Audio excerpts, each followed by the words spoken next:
ലോകത്തിൽ ഏറ്റവും കൂടുതൽ തോറിയം ഉൽപാദനമുള്ള ഒരു സംസ്ഥാനമാണ് കേരളം.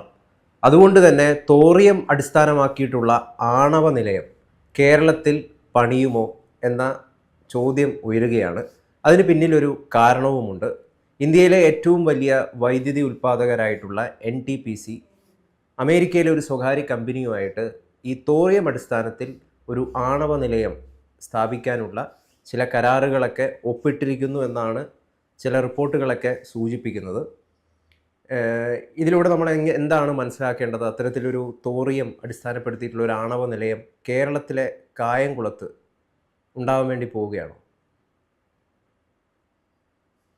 ഈ കഴിഞ്ഞ മാസം കേന്ദ്ര സർക്കാർ ഈ വൈദ്യുതി നിലയങ്ങളെ, പ്രത്യേകിച്ച് ആണവ വൈദ്യുതി മേഖലയെ സംബന്ധിച്ച ഒരു പുതിയ നിയമനിർമ്മാണം നടത്തി. അതിന്റെ പേര് ശാന്തി ആക്ട് എന്നാണ്. ശാന്തി ആക്ട് എന്ന് വേണമെങ്കിൽ പറയാം. അത് പ്രകാരം സ്വകാര്യ മേഖലയ്ക്ക് വൈദ്യുത കേന്ദ്ര നിലയങ്ങൾ പണിയാനുള്ള സ്വാതന്ത്ര്യം, അവയ്ക്ക് അതിനുള്ള ഒരു പെർമിഷൻ കേന്ദ്ര സർക്കാർ കൊടുക്കുകയാണ്.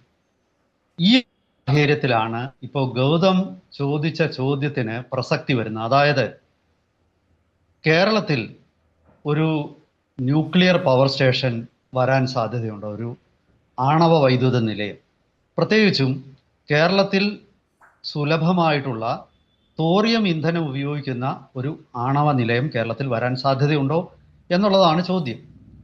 അപ്പോൾ ആ ചോദ്യത്തിന് ഉപോദ്ബലകമായിട്ട് അല്ലെങ്കിൽ അതിൻ്റെ ഒരു അടിസ്ഥാനം ഈ കഴിഞ്ഞ ദിവസങ്ങളിൽ അമേരിക്കയിലെ തോറിയം ഫ്യൂവൽ സൈക്കിൾ, അതായത് തോറിയം ഇന്ധനമായിട്ടുള്ള വൈദ്യുതോൽപാദന മേഖലയിൽ ടെക്നോളജി കൈവശമുള്ള അമേരിക്കൻ കമ്പനിയായ clean core thorium energy, CCTE എന്നാണ് അതിൻ്റെ ചുരുക്കം പേര്, CCTE. ആ CCTEയും NTPCയും തമ്മിൽ ചർച്ച നടത്തി. ഇന്ത്യയിലെ ഏറ്റവും വലിയ വൈദ്യുത ഉൽപാദകരാണ് നാഷണൽ തെർമൽ പവർ കോർപ്പറേഷൻ. അവർക്ക് കേരളത്തിലെ ഏറ്റവും ക്വാളിറ്റിയുള്ള, കേരളത്തിലെ നല്ല ലോകത്തിൽ തന്നെ ഏറ്റവും ക്വാളിറ്റിയുള്ള തോറിയം ലഭ്യമാകുന്നത് ആലപ്പുഴ ജില്ലയുടെ തെക്കൻ ഭാഗത്ത്, അതായത് തൃക്കുന്നപ്പുഴ തൊട്ട് അഴീക്കൽ, കരുനാഗപ്പള്ളി വരെയുള്ള കടൽ തീരത്താണ്. ആ തീരപ്രദേശത്തെ NTPCക്ക് ഇപ്പോൾ തന്നെ ഒരു വൈദ്യുത നിലയമുണ്ട്, കായംകുളം തെർമൽ പവർ സ്റ്റേഷൻ. പണ്ട് ആ തെർമൽ പവർ സ്റ്റേഷൻ വിഭാവനം ചെയ്യുന്നത് Rajiv Gandhi super thermal power station 3500 മെഗാവാട്ടൊക്കെ ഉൽപ്പാദിപ്പിക്കാൻ ശേഷിയുള്ള ഒരു മഹാപദ്ധതിയായിട്ടാണ് വിഭാവനം ചെയ്തത്. ദൗർഭാഗ്യവശാൽ ഈ അങ്ങനെ ഒരു വികസനത്തിലേക്ക് അത് പോയില്ല. അതിൻ്റെ ശേഷി ഞാൻ മനസ്സിലാക്കുന്നിടത്തോളം 1000 മെഗാവാട്ടിൽ താഴെയാണ്, എന്തോ 780 മെഗാവാട്ട് ആണെന്നാണ് എൻ്റെ ഒരു ഊഹം. അപ്പോൾ അവിടെ സ്വാഭാവികമായിട്ടും, കാരണം ഈ തോറിയം ഇതേ പ്രദേശത്ത് തന്നെയാണുള്ളത്, തോറിയം അടിസ്ഥാനപ്പെടുത്തിയ ഒരു ന്യൂക്ലിയർ സ്റ്റേഷൻ അവിടെ വന്നു കൂടായികയില്ല എന്നാണ് ഞാൻ വിലയിരുത്തുന്നത്. അപ്പോൾ പ്രത്യേകിച്ച് ഇപ്പോൾ NTPC CCTE എന്ന തോറിയം സൈക്കിൾ ടെക്നോളജി കൈവശമുള്ള അമേരിക്കൻ കമ്പനിയുമായിട്ട് ചർച്ചകൾ നടത്തുകയും ആ കമ്പനിയിൽ തന്നെ ഒരു മൈനോറിറ്റി സ്റ്റേക്ക് അക്വയർ ചെയ്യാനായിട്ട് NTPC തയ്യാറാവുകയും ചെയ്തിരിക്കുകയാണ് എന്നാണ് പുതിയ മാധ്യമങ്ങളിൽ വരുന്ന വാർത്ത സൂചിപ്പിക്കുന്നത്. അങ്ങനെയാണെങ്കിൽ തോറിയം ഏറ്റവും കൂടുതൽ ലഭ്യമായ ഈ കേരളത്തിൻ്റെ തീരത്ത് NTPCക്ക് സ്ഥലമുണ്ട്, അവിടെ ഒരു താപനിലയുണ്ട്. ആ താപനിലയം വേണ്ട മാറ്റങ്ങൾ വരുത്തി അത് ആണവ നിലയമാക്കാൻ സാധ്യതയുണ്ടോ? ഉണ്ടെങ്കിൽ ഞാൻ എതിരായിട്ടല്ല ഈ വാർത്തയിൽ ഞാൻ സംസാരിക്കാൻ ഉദ്ദേശിക്കുന്നത്. കാരണം സാധാരണ ആണവ നിലയങ്ങളെ അപേക്ഷിച്ച് പരിസ്ഥിതി പ്രതിസന്ധി കുറവും ആണവ വേസ്റ്റ് കുറവുമുള്ള ഒരു സംവിധാനമാണ് ഈ തോറിയം ഇന്ധനമായിട്ട് ഉപയോഗിക്കുന്ന ആണവ റിയാക്ടറുകൾ. ഇനി നമുക്ക് ഇപ്പോൾ അതാണ് അതിൻ്റെ ഒരു വാർത്ത. ഇനി നമുക്ക് ആണവ റിയാക്ടറുകളുടെ ഒരു പ്രവർത്തനത്തെക്കുറിച്ചുകൂടെ നമുക്കൊന്ന് നോക്കാം. സാധാരണ ഇന്ത്യയിലുള്ളത് പ്രഷറൈസ്ഡ് ഹെവി വാട്ടർ റിയാക്ടർ എന്ന കാറ്റഗറിയിൽ പെടുന്ന ആണവ റിയാക്ടറുകളാണ്, അല്ലെങ്കിൽ ആണവ വൈദ്യുത ഉൽപാദന കേന്ദ്രങ്ങളാണ് ഇന്ത്യയിലുള്ളത്. ഇപ്പോൾ ഈ തോറിയം ഇന്ധനമായിട്ട് ഉപയോഗിക്കണമെങ്കിൽ ഫാസ്റ്റ് ബ്രീഡർ റിയാക്ടർ എന്ന് പറയുന്ന മറ്റൊരു തരം റിയാക്ടർ, മറ്റൊരു സാങ്കേതിക വിദ്യ ആവശ്യമുണ്ട്. അപ്പോൾ സ്വാഭാവികമായിട്ടും നമുക്ക് ഇപ്പോൾ ആദ്യത്തെ ഫാസ്റ്റ് ബ്രീഡർ റിയാക്ടർ ഇപ്പോൾ ചെന്നൈയിലെ കൽപ്പാക്കത്ത് പ്രവർത്തനം ആരംഭിക്കുകയാണ്. അത് വർഷങ്ങൾക്ക് മുമ്പ് നമ്മൾ ഫാസ്റ്റ് ബ്രീഡർ ടെസ്റ്റ് റിയാക്ടർ ഉണ്ടാക്കിയിരുന്നു. ഈ മേഖലയിൽ ഫാസ്റ്റ് ബ്രീഡർ റിയാക്ടറുള്ള ലോകത്തിലെ അമേരിക്കയ്ക്ക് പോലും ഇല്ല ഫാസ്റ്റ് ബ്രീഡർ റിയാക്ടർ. ഇന്ത്യയും ചൈനയുമാണ് ഇവിടെ ഉള്ളത്. നമ്മൾ ഇന്ത്യയുടെ പല പ്രത്യേകതകളും നമ്മൾ പോലും തിരിച്ചറിയാതെ പോകുന്നുണ്ട്.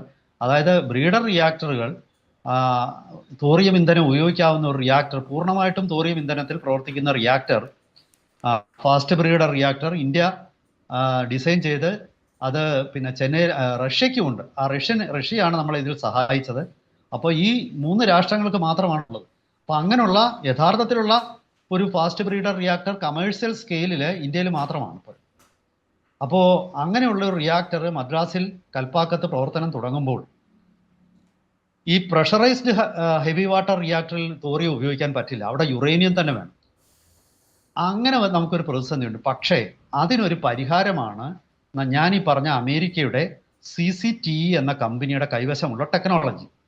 അവരുടെ ടെക്നോളജി എന്താണെന്ന് വെച്ചാൽ, അവര് യുറേനിയം, അസംസ്കൃത യുറേനിയം 235ഉം അതിന് പറയുന്ന ഹൈ അസൈ ലോ എൻറിച്ച്ഡ് യുറേനിയം എന്ന ആ യുറേനിയവും തോറിയവുമായിട്ട് മിക്സ് ചെയ്തിട്ട് അവരുടേതായ ഒരു ഫ്യൂവൽ ഉണ്ടാക്കും. അതായത് അനിൽ എന്നാണ് ആ ഫ്യൂവലിൻ്റെ പേര്. ആ ഫ്യൂവൽ റോഡുകൾ ഈ നമ്മുടെ നിലവിലുള്ള അതായത് പ്രഷറൈസ്ഡ് ഹെവി വാട്ടർ റിയാക്ടറിലേക്ക് നമുക്ക് PHWR എന്ന് പറയുന്ന ഇന്ത്യയുടെ ഇപ്പോഴത്തെ ബഹുഭൂരിപക്ഷം ആണവ നിലയങ്ങളും ഈ PHWR ആണ്. ആ റിയാക്ടറുകളിൽ നമുക്ക് ഇപ്പോൾ ഈ അമേരിക്കയുടെ ഈ പുതിയ കമ്പനിയുടെ കൈവശം അവർ ഉൽപ്പാദിപ്പിക്കുന്ന ഫ്യൂവൽ നമുക്ക് എടുക്കാം. ആ ഫ്യൂവലിനാകട്ടെ തോറിയം ആവശ്യമുണ്ട്. അപ്പോൾ ആ തോറിയം നമുക്ക് കേരളത്തിൻ്റെ തീരത്തു നിന്നും എടുക്കാം. അപ്പം NTPCയും ഈ CCTEയും തമ്മിലൊരു ധാരണ ഉണ്ടായാൽ അതിൻ്റെ ഒരു ഗുണമെന്ന് പറയുന്നത്, സാധാരണഗതിയിൽ നമ്മൾ ഇനി വർഷങ്ങൾ കാത്തിരിക്കേണ്ട വരും പുതിയ ബ്രീഡർ റിയാക്ടർ നിർമ്മിക്കാൻ. ഇപ്പം മദ്രാസിലെ ബ്രീഡർ റിയാക്ടർ വർഷങ്ങൾ കൊണ്ട് നിർമ്മിച്ചെടുത്ത് അതിപ്പോൾ ക്രിട്ടിക്കൽ ആകുകയാണ്. അതുപോലെ ബ്രീഡർ റിയാക്ടർ കേരളത്തിൽ നിർമ്മിക്കാനും അല്ലെങ്കിൽ മറ്റ് സ്ഥലങ്ങളിൽ നിർമ്മിക്കാനും വർഷങ്ങളെടുക്കും. ഇവിടെ ഈ pressurised heavy water reactor technology വർഷങ്ങളായിട്ട് ഇന്ത്യ ഉപയോഗിക്കുന്നത്. അത് വളരെ വേഗത്തിൽ സെറ്റപ്പ് ചെയ്യുക. അത് മാത്രവുമല്ല, നിലവിലുള്ള പ്രഷറൈസ്ഡ് ഹെവി വാട്ടർ റിയാക്ടറുകളിൽ ഫ്യൂവലായിട്ട് ഈ തോറിയം ഇന്ധനം അടങ്ങുന്ന യുറേനിയം നമുക്ക് ഉപയോഗിക്കാം. ഇതിൻ്റെ ഒരു പ്രത്യേകത എന്ന് പറയുന്നത്, ഈ വർഷങ്ങളായിട്ട് ഇന്ത്യയുടെ ഒരു ലക്ഷ്യം എന്ന് പറയുന്നത്, യുറേനിയം ഇന്ത്യയിൽ വലുതായിട്ട് ലഭ്യമല്ല. അതേ കാരണത്താൽ നമുക്ക് യുറേനിയം വിദേശത്തുനിന്ന് ഇറക്കുമതി ചെയ്യേണ്ടത്. അതുകൊണ്ട് തന്നെ ഈ യുറേനിയം ഇന്ധനം മാറ്റിയിട്ട് തോറിയമാണെങ്കിൽ ആവശ്യത്തിലധികം ഉണ്ട്. ലോകത്തിലെ ഏറ്റവും നല്ല ക്വാളിറ്റി തോറിയം ഇന്ത്യയിലുള്ളത്, ബെസ്റ്റ് ക്വാളിറ്റിയാണ് കേരളത്തിൽ. അത് കഴിഞ്ഞിട്ടേ ഉള്ളൂ ലോകത്തിൽ എവിടെയാ ലഭ്യമാകുന്ന തോറിയം.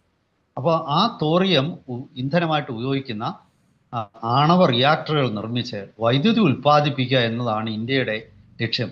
ഇന്ത്യക്ക് 3 ഘട്ടങ്ങളാണ്. അതായത് അങ്ങനെ ഒരു റിയാക്ടറിൽ വൈദ്യുതി ഉൽപ്പാദിപ്പിക്കാൻ നമ്മൾ ഫാസ്റ്റ് ബ്രീഡർ റിയാക്ടർ നിർമ്മിക്കാതെ തന്നെ നിലവിലുള്ള പ്രഷറൈസ്ഡ് ഹെവി വാട്ടർ റിയാക്ടറുകളിൽ തോറിയവും യുറേനിയവും കലർന്ന ഇന്ധനം ഉപയോഗിച്ചിട്ട് അതായത് തോറിയത്തെ ഈ റിയാക്ടറിൽ നിന്നും വരുമ്പോൾ തോറിയത്തിൻ്റെ ബൈ പ്രോഡക്റ്റ് ആയിട്ട് യുറേനിയം 233 എന്ന ഫിസൈൽ മെറ്റീരിയൽ നമുക്ക് ഈ പ്രഷറൈസ്ഡ് ഹെവി വാട്ടർ റിയാക്ടറിൽ നിന്ന് ലഭിക്കുകയും ചെയ്യും. അപ്പോൾ ചുരുക്കി പറഞ്ഞാൽ നമുക്ക് ഒരുപാട് ഫിസൈൽ മെറ്റീരിയൽ നമുക്ക് ലഭിക്കുകയും ചെയ്യും. അത് പല കാര്യങ്ങൾക്ക് നമുക്ക് ഉപയോഗിക്കാം. അണുവായുധങ്ങൾ ഉണ്ടാക്കാൻ ഉപയോഗിക്കാം. നമ്മുടെ